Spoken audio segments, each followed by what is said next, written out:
Segunda parte do consultório, recebemos agora o Dr. Ricardo Veloso. Muito boa tarde. O Dr. Ricardo que nos visita a miúdo. Vamos falar sobre gastroenterologia, e, nomeadamente, agora na segunda parte, falaremos sobre doenças inflamatórias intestinais. Pode ligar o 225-083-204 para tirar as suas dúvidas ou questões no âmbito desta especialidade já na terceira parte. Pode também enviar um e-mail para consultório@portocanal.pt caso não possa entrar em contacto connosco via telefone.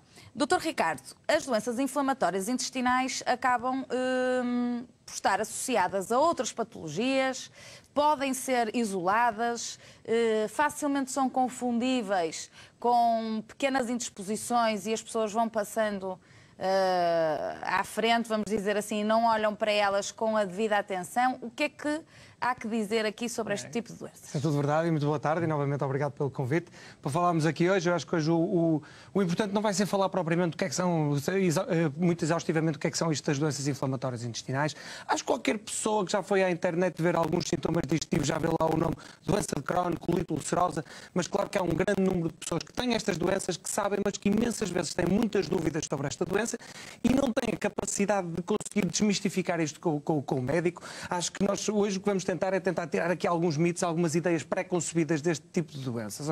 Isto, as doenças inflamatórias intestinais, como diz bem, podem ser entidades isoladas, que habitualmente o são, e também acho que vamos falar disso, ou se tem uma ou se tem outra, ou se tem doença de Crohn ou se tem colite ulcerosa, mas efetivamente pelo menos um terço das pessoas com este tipo de doenças têm o que nós chamamos de manifestações extra-intestinais.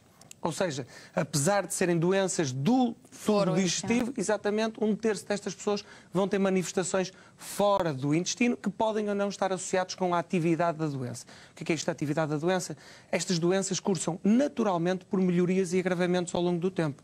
Há vários padrões diferentes, tanto para a colite ulcerosa como para a doença de Crohn, mas não é muito incomum uma pessoa ter uma crise da doença, achar que é uma gastroenterite, deixa passar e a doença naturalmente não volta ao normal, mas pelo menos adormece durante um bocadito e as pessoas depois voltam a ter outros sintomas e realmente às vezes não é fácil chegar ao diagnóstico. Ponto 1, porque as pessoas não procuram imediatamente assistência médica e isso na grande maioria dos casos está correto, porque também não são assim doenças tão frequentes quanto isso.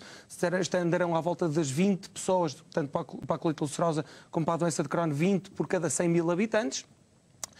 É cada vez mais frequente, entre aspas, ou seja, parece estar a haver um pequeno aumento ao longo do tempo deste tipo de doenças, especialmente nos países industrializados.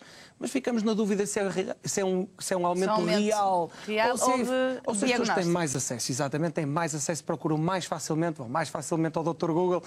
Muitas coisas são disparates, mas às vezes ajuda e, efetivamente, as pessoas têm melhor acesso, mais informação e talvez nos procurem mais. E nós diagnosticamos também com mais facilidade, até porque os métodos endoscópicos, neste momento, estão muito mais liberalizados do que eram há 20 ou 30 ou 40 anos atrás. Agora, vamos só fazer a distinção entre doença de Crohn e colite ulcerosa. Vamos só caracterizá-las e depois passamos então aos mitos e verdades. Perfeito, acho ótimo. Pronto, elas são as duas doenças do tubo digestivo. Elas são as duas doenças de inflamação crónica do tubo digestivo. Não são, nós também vamos ver isso, não são propriamente doenças autoimunes do ponto de vista que não há nenhum anticorpo que vá atacar diretamente o intestino, mas são doenças da imunidade. Nós ainda não sabemos o porquê destas doenças acontecerem, sabemos que há uma predisposição genética de algumas pessoas, sabemos que depois há fatores do hospedeiro, como por exemplo a flora intestinal, como por exemplo alguns medicamentos que podem ser tomados ao longo da vida que parece que algumas pessoas fazem o trigger para esta doença e as pessoas depois perpetuam essa inflamação ao longo da vida por um mecanismo mediado imunologicamente. A grande diferença entre a doença entre muitas outras... Estamos a falar de doenças crónicas. Doenças crónicas, incuráveis à luz da ciência atual, infelizmente, mas já temos medicação muito boa que pelo menos consegue controlar a doença e controlar as complicações associadas a esta doença. Uma das grandes distinções entre a colite ulcerosa e a doença de Crohn, classicamente diz que pode dar em qualquer parte do tubo digestivo, desde a boca ao ânus. Ou seja, uma doença que pode dar no estômago, no esófago, apesar de raramente, no intestino delgado todo e também no intestino grosso. Ao passo que a colite ulcerosa não tem esta capacidade. A colite ulcerosa, e como o próprio nome indica, colite colon, apenas consegue atingir o intestino grosso e habitualmente, não sempre, mas geralmente vai desde logo o reto, que é a parte final do tubo digestivo, até uma extensão variável, pode ir até meio do intestino grosso ou ocupar a totalidade do intestino grosso. Em termos de... É uma pergunta frequente, porque nós às vezes temos dúvidas, 7 a 10% das pessoas nós não conseguimos dizer logo, olha, você tem colite ulcerosa, você tem doença de Crohn, às vezes não é possível imediatamente e durante 2 anos, às vezes até, temos algumas dúvidas qual é o diagnóstico. E uma pergunta frequente é as pessoas perguntarem, qual é a pior? Eu digo, não há pior nem melhor nestes assuntos, elas duas têm um comportamento diferente e tal como há doenças de Crohn muito levezinhas, há colites ulcerosas também muito ligeirinhas, tal como há doenças de Crohn extraordinariamente graves, também há colite ulcerosa extraordinariamente grave.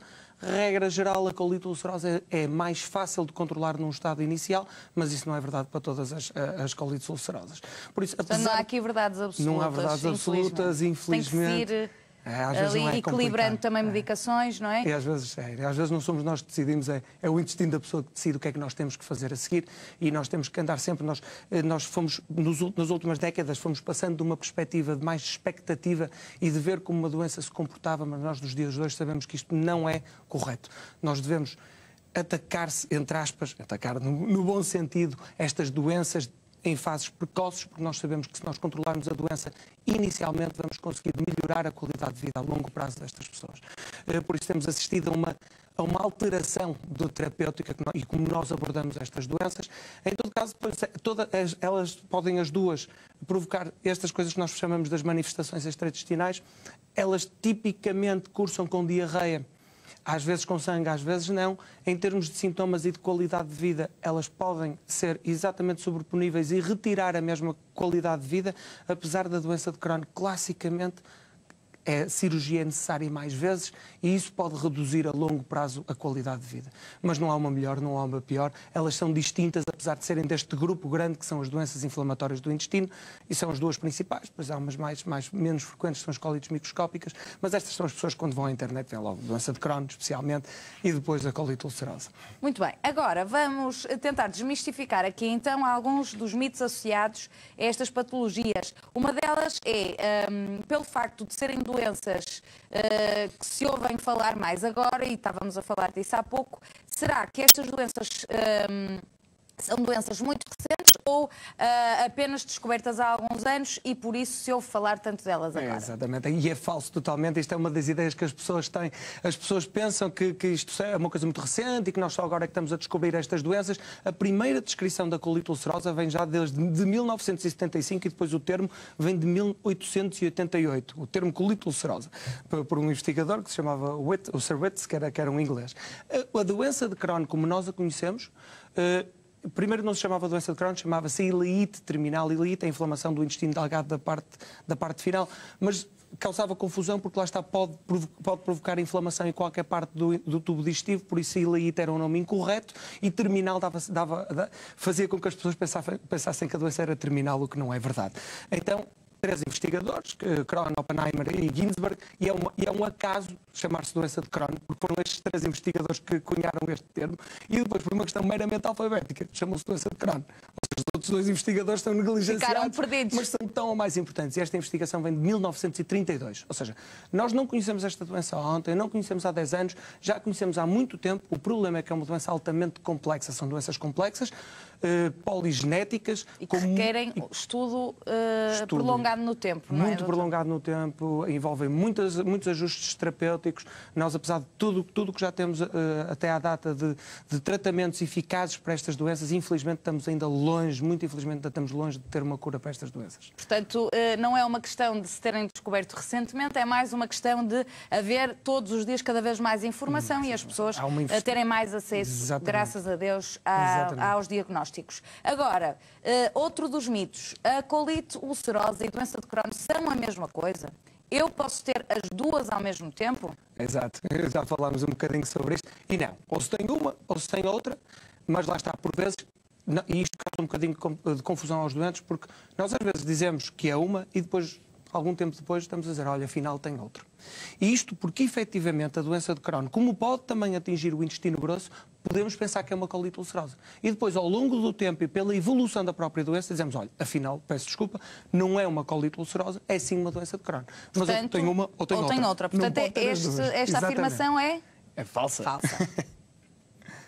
Muito bem. Portanto, elas não são sequer sobreponíveis, não é? De todo. Nós podemos, Podem haver sintomas idênticos. Os sintomas podem ser idênticos, dor abdominal, perda de peso, diarreia, com ou sem sangue, são sintomas que são comuns a estas duas doenças e que podem estar presentes nas duas, e o aspecto que nós temos à colonoscopia, ou seja, o exame que mais facilmente temos acesso ao diagnóstico destas doenças, o aspecto pode ser em tudo igual. As biópsias podem ser muito ambíguas e apesar disto causar alguma confusão, então como é que não sabem a doença que têm? Isto às vezes acontece.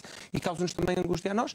A base do tratamento das duas acaba por ser semelhante, também como vamos falar um bocadito, por isso, numa fase inicial às vezes não é assim tão importante sabermos se tem uma colite ulcerosa ou uma doença de Crohn, porque a forma como a vamos tratar é relativamente igual na maioria dos casos. Portanto, depois o que interessa é controlar os sintomas. Controlar os sintomas, ter um diagnóstico correto naturalmente. E mesmo essas perdas de sangue não são desejáveis, não é? Não são, não são de todo. Portanto, aí é que tem que se controlar. Sim, é temos que controlar. Nós também passamos de uma evolução grande nas últimas décadas do tratamento destas doenças, em que inicialmente pensávamos que desde que as pessoas se sentissem bem, isto era o suficiente. As pessoas sentem-se bem, então não há problema absolutamente nenhum, só precisamos de dar medicação para as pessoas se sentirem bem.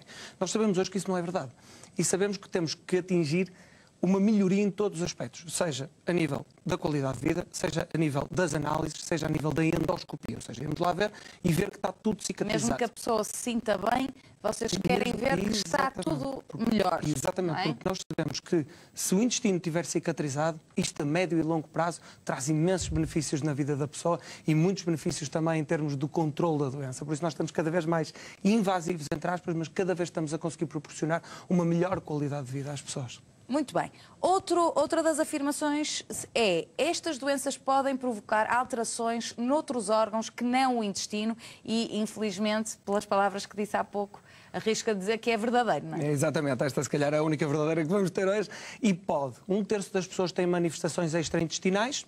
Algumas acompanham a atividade da doença, ou seja, são até pequenos sinalizadores que a doença está ativa. É um caso frequente, não é muito frequente, apenas 1/3 das pessoas é que tem, mas há umas manchas na pele dolorosas que se chama eritema nodoso, que podem aparecer com a atividade da doença, mas outras doenças cutâneas podem aparecer e que estão relacionadas com a doença inflamatória, mas que não estão de todo relacionadas com a atividade da doença. Ou seja, podem, mesmo a pessoa estando bem, estando a doença em remissão, ou seja, adormecida, entre aspas, podem acontecer na mesma e também merecem tratamento específico. Temos o caso também de outra doença de pele. Também afetam a qualidade de vida. Afetam, podem afetar imenso. Apesar e às vezes de não ser no intestino, não quer dizer que não afetem as pessoas. Cerca de 30% das pessoas têm algum grau de dores articulares, por exemplo, que há 2 tipos de artralgias, pronto, também não interessa aqui para o caso, mas que o controle muitas vezes pode ser conseguido através de anti-inflamatórios esses que nós sabemos que podem provocar agudizações da doença. Ou seja, às vezes é um equilíbrio complexo entre o que é que nós podemos dar ao doente e oferecer aos doentes, porque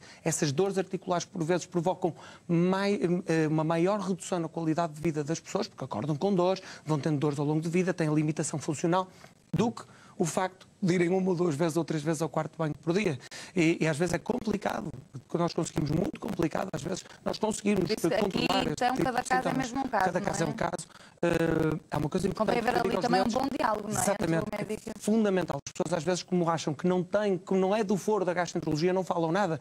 E é importante que nos digam, não, olha, eu estou a ter dores aqui, ou tive esta mancha na pele, ou tenho aqui uma psoríase que me apareceu assim de repente, porque são coisas que podem estar relacionadas com as doenças inflamatórias. Isso tem a ver com a absorção de nutrientes? Tem a ver como é que uma coisa influi na outra? Há algumas que podem estar, mas não a globalidade. Isto é um processo autoimune, ou por outro, da imunidade, mais propriamente, em que nós ainda não conhecemos o porquê, mas sabemos que há pessoas com doença inflamatória que, por um mecanismo de imunidade, vão ter também inflamação noutras partes do corpo. Isto é largamente desconhecido, ainda apesar de toda a investigação que nós temos neste campo. Mas tem-se feito, doutor? A investigação aqui está em andamento? Ui, brutal. É enorme, então o caso é difícil, é bicudo. Eu costumo dizer que esta doença é muito complexa. É muito complexa porque ela ativa muitas vias de inflamação. Imagina uma espécie temos uma cascata em que por cima temos tudo o que está a fazer a inflamação e depois vai caindo. Toda essa cascata de inflamação vão caindo sobre outras áreas da inflamação e vai-se divergindo.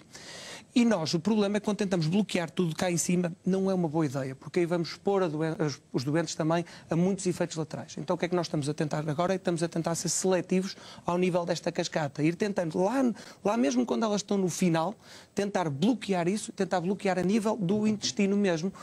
Mas isto é muito complexo, tem muitas interações, é uma ciência que não é por anos, é por décadas, infelizmente, até porque isto na medicina avança lentamente e é assim que tem que ser, porque nós temos que perceber se eles funcionam, se eles são seguros e que efeitos é que vão ter daqui a 5, 10, 20 anos, que as pessoas vão viver isso e nós temos de ter a certeza que essas coisas são eficazes. Da melhor forma. Exatamente, não é? Agora, as doenças inflamatórias intestinais são doenças autoimunes? Lá está, não propriamente. São doenças da imunidade em que há uma inflamação crónica, parece que há ali parece que alguém vai ligar ali o termostato e aumenta o termostato destas doenças na inflamação e há uma inflamação crónica autoperpetuada no intestino. O que não há propriamente é um autoanticorpo.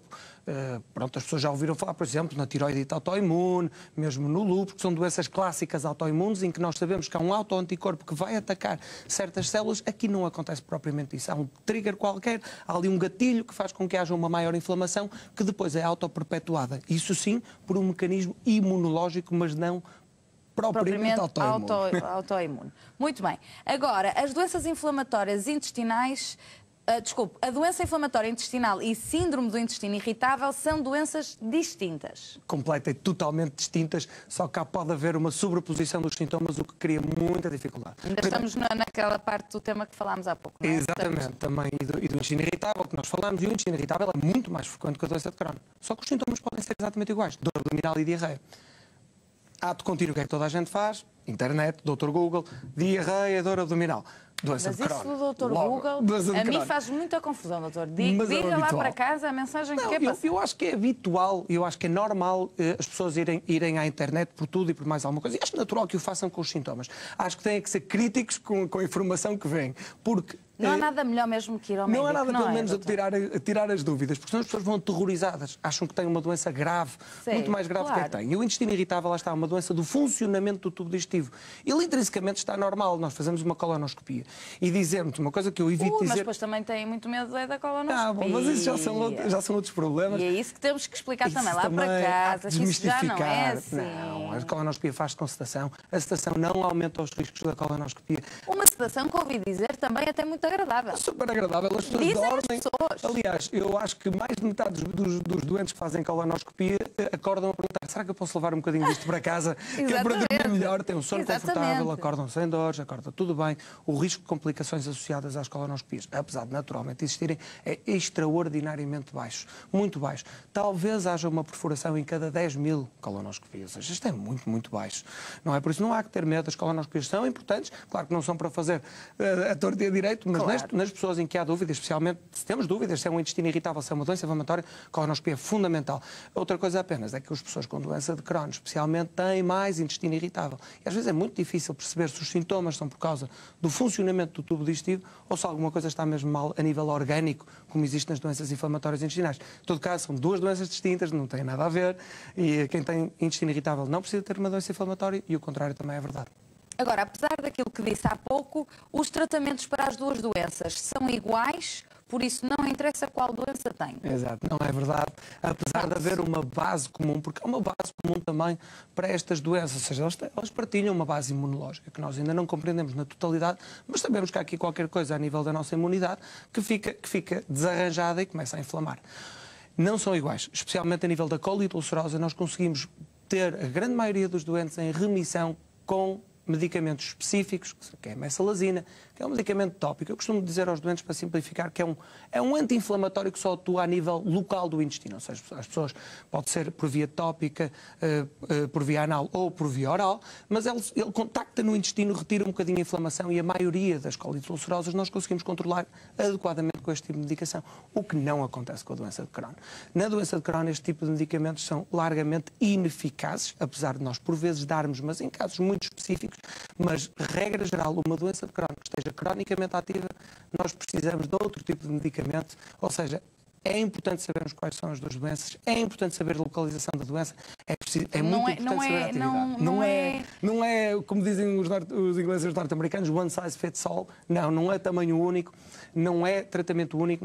É importante sabermos qual é a doença para podermos tratar adequadamente. E quanto mais depressa, melhor. Não é? Portanto, não é, quando as pessoas ficam um bocadinho ansiosas neste processo do diagnóstico, que é difícil, perceberem que os médicos também o acham. Ou seja, sabem que quanto mais depressa, melhor para portanto, nós, melhor vamos tratar às vezes é mesmo a especificidade que não deixa que o diagnóstico seja logo... Nem pensar, e às vezes quem nos dera a nós fosse mais fácil, a nós e aos doentes, porque também conseguimos avançar para um tratamento mais adequado, mas também não podemos avançar com tratamentos às cegas, temos que fazer as coisas bem feitas, fazer por passos, fazer por uma pirâmide de eventos em que primeiro diagnosticamos corretamente e depois começamos a tratar também eficazmente.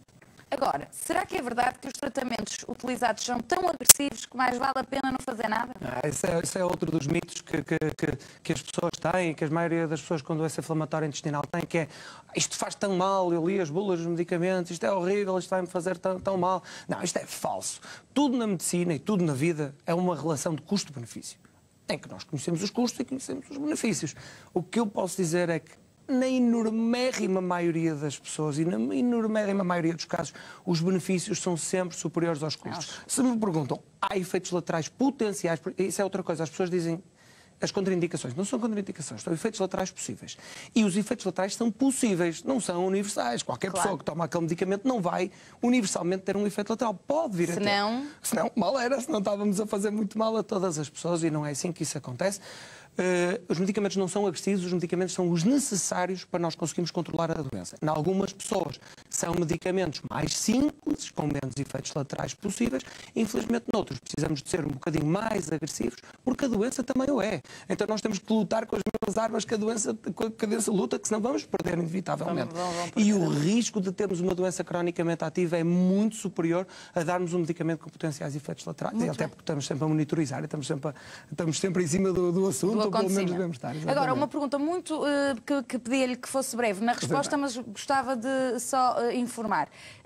Para além deste tipo de tratamentos, carece aqui de cirurgia cada uma destas doenças ou depende também? Depende, mas classicamente nós tínhamos já desde há décadas que se diz que pelo menos metade dos doentes com doença de Crohn e pelo menos 30% dos doentes com colite ulcerosa teriam de sofrer alguma forma de cirurgia por causa da sua doença. Atualmente estamos a ver uma diminuição da necessidade de cirurgia porque estamos melhores na parte médica no controle da doença. Temos melhores medicamentos, então conseguimos protelar, pelo menos, ou conseguimos diminuir mesmo a probabilidade de cirurgia. Andará à volta de 10%, especialmente em Portugal, que nós temos pouco para a cirurgia, 10 a 30% na colite ulcerosa, mas cerca de 30% dos doentes com doença de Crohn ainda vão precisar de alguma forma de cirurgia. É o que nós queremos evitar a todo custo, mas por vezes é mesmo o melhor para a pessoa e quando é preciso tratar eficazmente, seja de que forma for. Muito bem. Agradecer ao Dr. Ricardo, mas o Dr. Ricardo não vai a lado nenhum, vai ficar aqui comigo no intervalo porque vai responder às dúvidas e questões do público que nos vê em casa, já a seguir a um breve intervalo. Até já.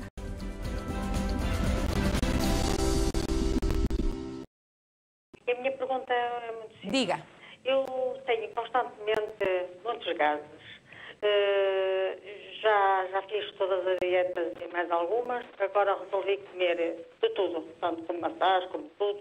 Eu gostava de saber, Sr. Doutor, o meu problema é que eu, tendo tantos gases, provoca-me dor no peito, muitas vezes as costas, é horrível. Na barriga é um mal-estar geral e muitas vezes de noite até me falta o ar. Eu gostava de saber se o doutor me podia dar algum conselho do que eu devo fazer. Muito bem, Maria Júlia. Obrigada pela atenção. Obrigada a nós por ter ligado.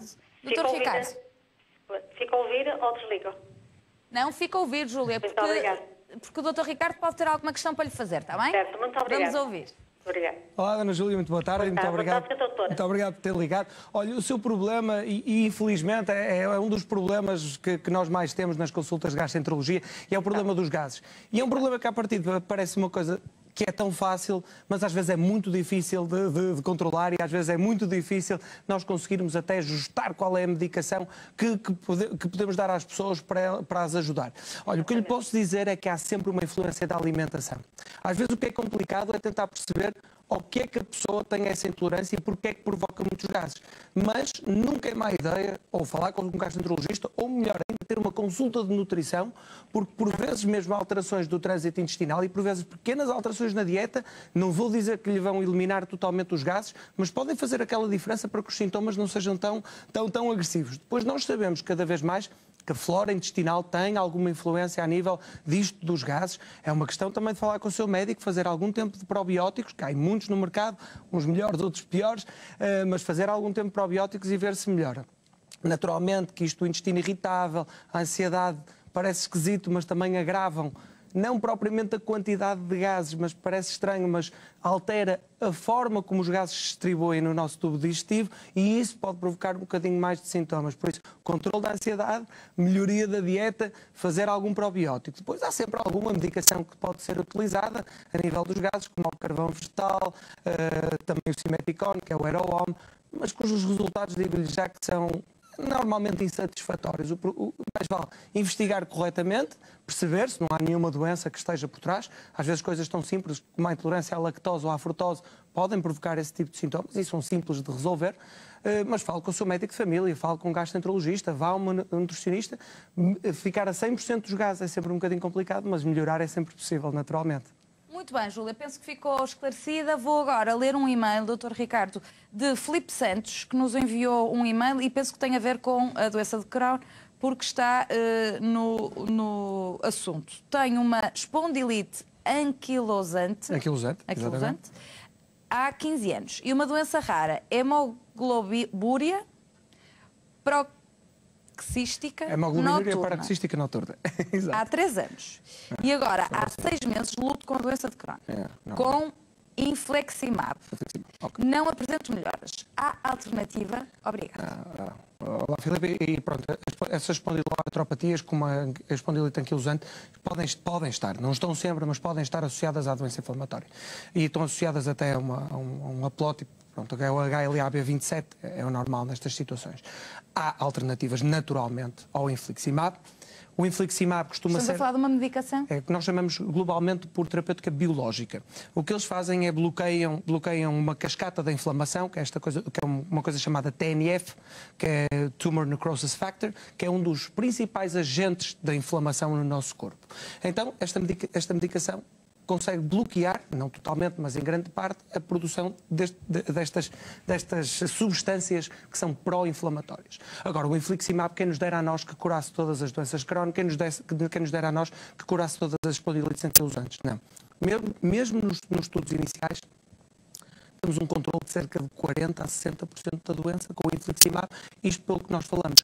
Não tem só uma via, tem várias vias, mas há alternativa. Há o infliximab, há o adalimumab, atualmente temos o ustekinumab, vamos ter o tofacitinib, temos muita medicação nesta dos biológicos, temos muito a vir provavelmente dentro de 1 ano ou 2, que na falência do infliximab não é o fim de linha, nem pensar. Temos outras alternativas, tenha calma, discuta isso com o seu gastroenterologista. Às vezes a resposta pode demorar um bocadinho. Eu sei que os doentes querem respostas imediatas, mas infelizmente com este tipo de medicamentos às vezes demora um bocadinho a chegar lá. É uma questão de ter alguma paciência às vezes. Fale com o seu gastroenterologista. Naturalmente isso não é o fim de linha, não desespere. Temos muitas outras alternativas a esse tipo de medicamentos. Muito bem. Cumprimentar agora Maria Pissarro, liga-nos de Braga. Boa tarde. Boa tarde. Muito boa tarde, Maria. Quero deixar a sua questão. A minha questão é, eu fiz o médico, eu sofro dos intestinos, não é? Eu sou checada a pólipos primeiro. Maria, vou-lhe pedir o favor de desligar o som do seu televisor, por favor, e ouvir-nos apenas pelo telefone. Pode Sim, ser? Pode. Muito Já bem. está. E ele pedir que repetisse. Olha, eu sou uma doente, sou checada a pólipos. Sim. E tive pólipos na uretra e o professor que me operou, que foi um êxito, me aconselhou-me a fazer uma colonoscopia e uma gastroenterologia. O estômago e os intestinos, pronto. Sim. E agora o intestino, já fizeram o médico, o professor fez uma colonoscopia e endoscopia. E eu disse ao professor, que não vou nomear o nome, disse ao professor que só ia fazer a endoscopia porque o meu intestino ainda estava sujo. E ele disse que quem mandava que era o médico. E eu agora até vou dar uma parte. Eu disse, a minha mãe já dizia que nós, aos quem não é médico, si mesmo aos 40, e ele depois completou o provérbio. Acontece que eu não acreditei no exame dele e procurei outro gastro. O outro gastro que eu lhe fiz perdi o primeiro exame, mas não perdi. Mas disse-lhe ele que fiz há 5 anos, mas que estava mal porque o meu intestino não estava limpo. E ele, pronto, acreditou mais no colega e mandou-me só daí a 1 ano fazer o exame, o que estava muito mal. Depois mandou-me para um gastro que faz as colonoscopias, com uma sumidade, e que me salvou. Ele disse que eu estava mal, muito mal, porque os pólipos já estavam grandes. A partir daí, todos os anos faço uma colonoscopia e aparecem pólipos de vários centímetros, 5 centímetros, 8 centímetros e por aí fora. Isso é uma esplenia de baixo grau. E eu agora, em novembro, vou fazer outra colonoscopia. Este ano estou muito, e agora desta vez estou muito preocupada. Não sei se displasia pode degenerar. Era isto que eu queria perguntar ao Sr. Professor. Eu sei que não é bem o assunto, mas Vamos peço ouvir desculpa. então. Vamos ouvir então. Muito obrigada. Olá, Dona Maria, muito boa tarde e muito obrigado também por ter ligado. Pronto, a displasia, naturalmente é um nome que assusta e depois se perguntarem, se for ver à internet, parece uma coisa muito estranha, mas isso é por definição benigno. Ou seja, esses pólipos que tira, tendo displasia de baixo grau, são pólipos benignos, não se preocupe. Aliás, o que eu digo sempre é, este é o objetivo da colonoscopia, é ver os pólipos, removê-los antes que eles cresçam e cresçam para coisas piores. Por isso, pronto, e não fico melindrada, às vezes, sabe, quando o intestino está um bocadinho sujo, é normal, não vemos um ou outro pólipo, e por isso é que repetimos as colonoscopias, eu digo sempre isto, porque, pronto, por isso é que repetimos, se as pessoas não desenvolvessem outros pólipos, não valia a pena, fazíamos uma e ficava resolvida até ao final da vida. Mas como uma pessoa, como diz, que é achacada, pronto, há pessoas efetivamente com uma predisposição para ter pólipos e têm que ser controladas, vigiadas um bocadinho mais a miúdo que as outras pessoas. Em todo caso, não se preocupe, desde que faça as vigilâncias corretas, posso-lhe garantir quase de certeza que nunca há de ter um problema grave. Isso da displasia é o normal, nós vemos nos pólipos, é uma alteração benigna, desde que faça as coisas como o seu gastroenterologista diz, vai ver que vai correr tudo bem e nunca há de ter nenhum problema grave. Muito bem, Maria. Obrigada por ter colocado a sua questão. Vamos cumprimentar agora Fátima Valente, liga-nos aqui da cidade do Porto. Boa tarde. Boa tarde. Muito boa tarde, Fátima. Quero deixar a sua questão. Sim, menina. Diga. Olha, menina, é assim, eu tenho muitas dor no intestino. Sim. E sou presa do intestino e tenho dias que não obro e tenho outros dias que obro, mas às vezes é soltura e deito sangue. Portanto, apresenta sangue nas fezes? Não sei se é nas fezes, se é hemorróidas. Muito bem. Vamos aqui tentar perceber com o Dr. Ricardo, que vai-lhe fazer as perguntas corretas, para tentar perceber. Sim. Exato. Sim. Então, Fátima, olá, boa tarde, obrigado por ligar também. Já fez alguma colonoscopia? Fez há um ano, doutor. Há um ano, pronto, mas há um ano seguramente que já tinha estes sintomas e provavelmente lhe hão dito o porquê da hemorragia. Provavelmente, digo eu, não tendo disponível o seu exame, Tenho hemorroidas, que é o habitual. Bom, isto, a propósito, de uma parte, toda a gente tem hemorroidas.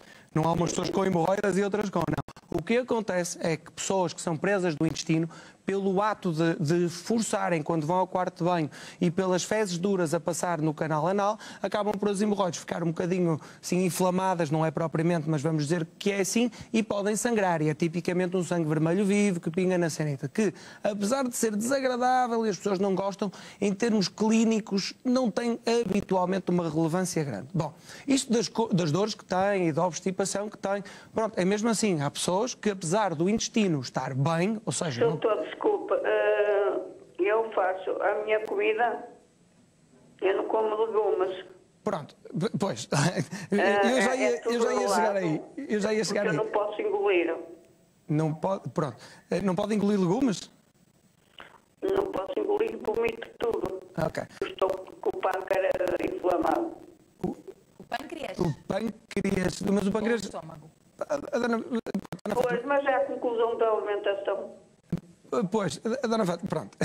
Isso são sintomas frequentes, às vezes nós próprios não nos exprimimos bem, não há de ser propriamente do pâncreas, porque o pâncreas não é importante na digestão das fibras vegetais, mas há pessoas que são um bocadinho... Doutora, mas a alimentação que eu faço Dona Fátima, não é... deixe-me explicar. Há pessoas que são um bocadinho intolerantes aos legumes porque podem provocar alguns gases e porque incham no estômago e as pessoas têm alguma intolerância, não quer dizer que isso tenha a ver com o pâncreas. Agora, há muito tipo de fibras, não é preciso ser legumes.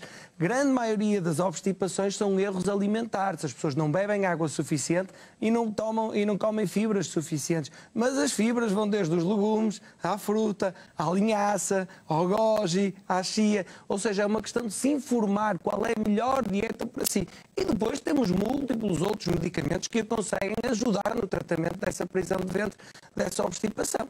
Mas isso, naturalmente, que eu vou-lhe dar um conselho, não vá à farmácia perguntar e tome o que lhe derem lá, porque isso é uma maneira inadequada, pelo menos, de começar o tratamento de uma obstipação. Fale sim com o seu médico de família, pergunte se vale a pena ir a um gastroenterologista, porque há muitos medicamentos que conseguem, pelo menos, melhorar esses sintomas e vai ver que o seu intestino funcionando melhor, também vai ver que essas dores do intestino vão melhorar de certeza absoluta.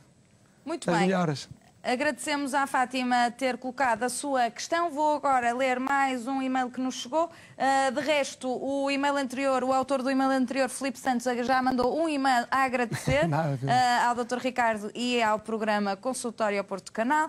Vamos agora responder aqui a Paulo Cardoso, que pergunta: o tabagismo pode ser um fator negativo quando se tem uma doença inflamatória do intestino?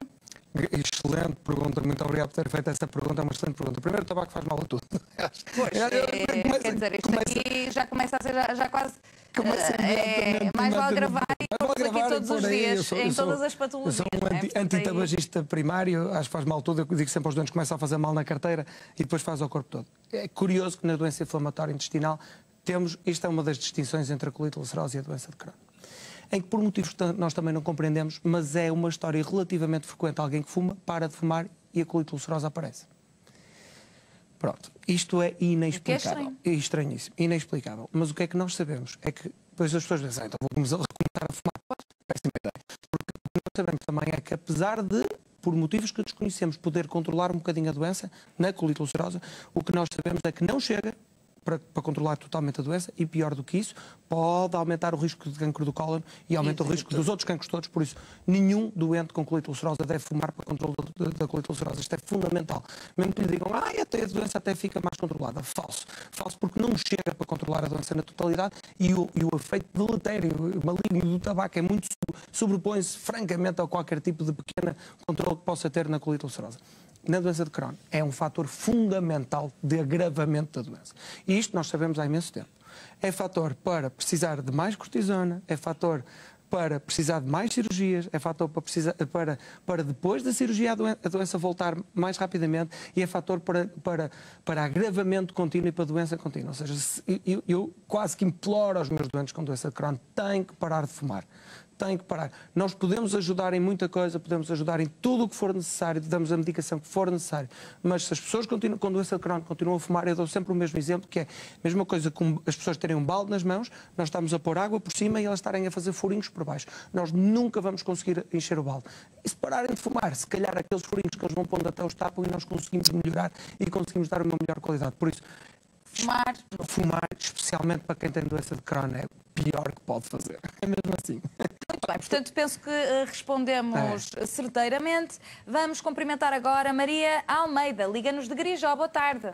Boa tarde, muito obrigada pela oportunidade e parabéns pelo programa. Muito obrigada. Eu queria pôr umas questões ao seu doutor. Foi em julho, mais ou menos. Comecei a ter dificuldade nas digestões, a ter um gosto muito amargo na boca, uma coisa estranha. Falei com o meu médico de família, ele mandou-me fazer uma ecografia abdominal alta e pronto, essa ecografia estava tudo normal, a nível de baço, pâncreas, fígado, pronto, e a vesícula um pouquinho distendida, mas nada de especial. Apenas um quistozinho pequenino no lobo direito, salvo erro, do fígado,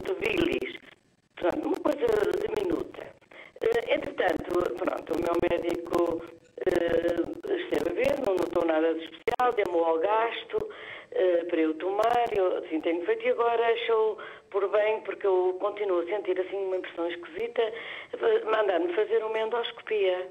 É assim, doutor, eu pronto, já tenho aqui a requisição, vou fazer com um pouquinho de sedação, já estou a fazer o eletrocardiograma, as análises inerentes ao que tenho que fazer. É só uma pergunta que vou fazer.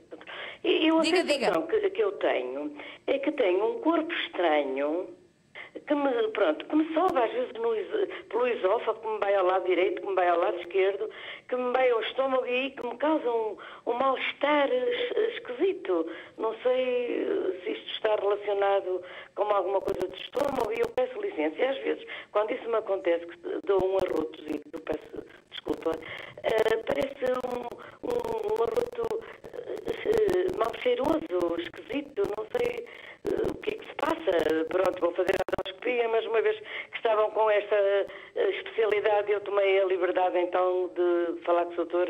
E fez muito bem, Maria, porque é para isso que aqui estamos. Muito obrigada, este programa é fantástico, o doutor é uma pessoa alegre, muito obrigado. Muito bem disposta. É sim, senhora, Maria, é sim, senhora, muito bem. Doutor, então o que é que me diz, diga-me?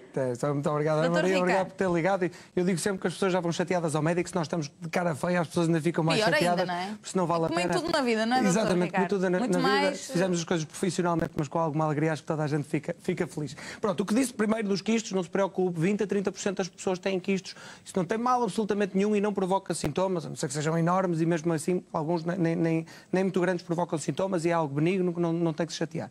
Os sintomas que me diz são, primordialmente, sintomas, efetivamente, do tubo digestivo superior, nomeadamente podem, não quer dizer que o sejam, mas podem estar na dependência ou do refluxo ou, eventualmente, de um sintoma que nós chamamos, de uma doença que nós chamamos de dispepsia, que pode ou não estar associada a doenças do estômago, orgânicas ou funcionais. Por isso, o seu médico está a fazer tudo bem. Pronto, fez uma ecografia primeiro, na ecografia estava tudo bem, então, para melhor investigar o seu problema, pediu-lhe uma endoscopia digestiva alta. Está certíssimo, está correto, é isso que deve ser feito, ter a certeza, muitas vezes, e na grande maioria dos casos ainda bem, não é nada de grave, mas nós só temos a certeza depois de fazermos os exames. Não tenha medo da endoscopia, acho correto que a faça com anestesia, com um bocadinho de sedação, porque tolera muito melhor o exame e a qualidade do exame para nós também é bastante melhor.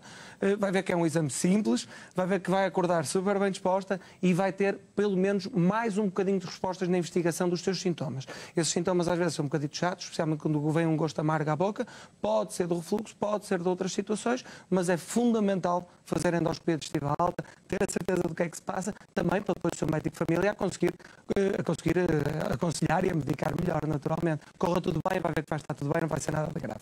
Muito bem, as melhoras, Maria Almeida. Cumprimentamos agora uma outra Maria, Maria de Jesus Mendes. Boa tarde. Boa tarde, menina. Liga-nos de Felgueiras, certo? É, menina, é de Felgueiras. Boa tarde para a menina e para o senhor doutor. Muito obrigada. Quero deixar a sua questão. Sim, menina, é o seguinte, eu queria perguntar ao senhor doutor, isto é, pôr a minha questão ao senhor doutor. Certo. É o seguinte, eu também tenho muitos gases, mas já ouvi isso e até escusava de ter telefonado. Mas de qualquer maneira já tinha telefonado. Tenho tido muitos gases e além dos gases, tenho alturas que me dá uma volta à barriga, mas mesmo uma volta que sou obrigada a ir à casa de banho. Agora às vezes, é quase sempre a hora do almoço. Portanto, vou ao almoço, passado um quarto de hora, nem um quarto de hora por vezes, dá uma volta e tenho de ir a correr ao quarto de banho, porque senão é como xixi e tal e qual. E lembrei-me, digo, senhora, são os espinafres, que eu como espinafres, parei com os espinafres. Pronto, parei. Continuo a fazer o mesmo efeito do intestino. Parei com os brócolos, porque, pronto, mas eu comia bem e nada me fazia mal, agora não sei.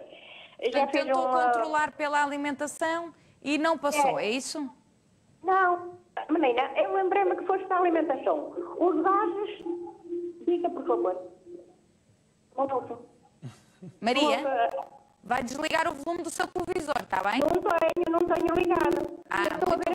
Não, ele está ligado, mas eu só vejo as imagens. Muito bem, é isso mesmo. Então tudo bem. Então vamos ouvir a opinião do Dr. Ricardo, está bem? Sim, obrigada. Nada. Olha, Maria, boa tarde. Boa tarde. Os sintomas que falou foi um bocadinho semelhantes à outra senhora que ligou, também gases, desconforto abdominal.